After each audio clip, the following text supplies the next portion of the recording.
Extreme Power Boom Cambodia គុនខ្មែររងចេញរៀងដណ្ដើមពាននេះទឹកទី3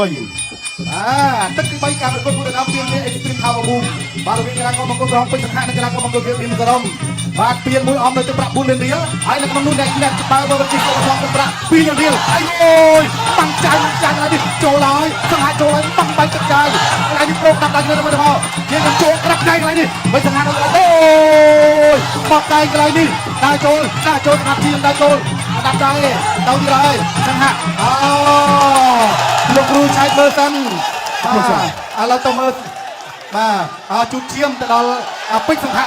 បាទចាំមើលសិនឲ្យលោកគ្រូពេទ្យបាទជួយទៅដល់ពេជ្រសង្ហាតើលោកគ្រូពេទ្យអនុញ្ញាតឲ្យប្រកួតបន្តទៀតឬយ៉ាងណាអញ្ចឹងអ្នកដែលបញ្ចប់ការប្រកួតកីឡាករខ្លួនឯងលោកគ្រូអញ្ញាកដាលលោកគ្រូពេទ្យហើយអ្នកណាឲ្យទឹកក៏សិតតែជាអ្នកដែលមានសិទ្ធបញ្ចប់ការប្រកួតបានដែរអត់អីទេអូឲ្យពេជ្រសង្ហាមួយចូលដាក់ចូលក្តាប់ដៃឡើយនេះយើងបត់ជើងក្រោមមួយសិនឌីមត្រំថយសង្ហានៅក្រៅចូលលោកក្តាប់ដៃរបស់ឌីមត្រំ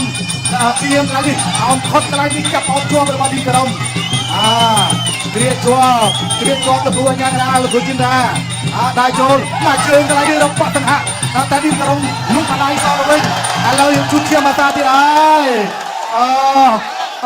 បងប្អូនសូមកម្លាំងចិត្តដល់ពេជ្រសង្ហាមួយមកហើយក៏មកសូមកម្លាំងចិត្តដល់កីឡាករទាំងពីរមួយទៀតមក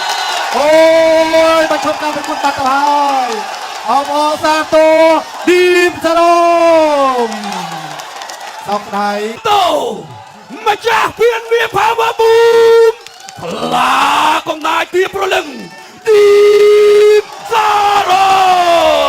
មបាទគេយកសុខានឹងក្រុមជើងអាដាមក្នុងឆ្ងាយបាទអ្នកញ៉ាំលៀងមេ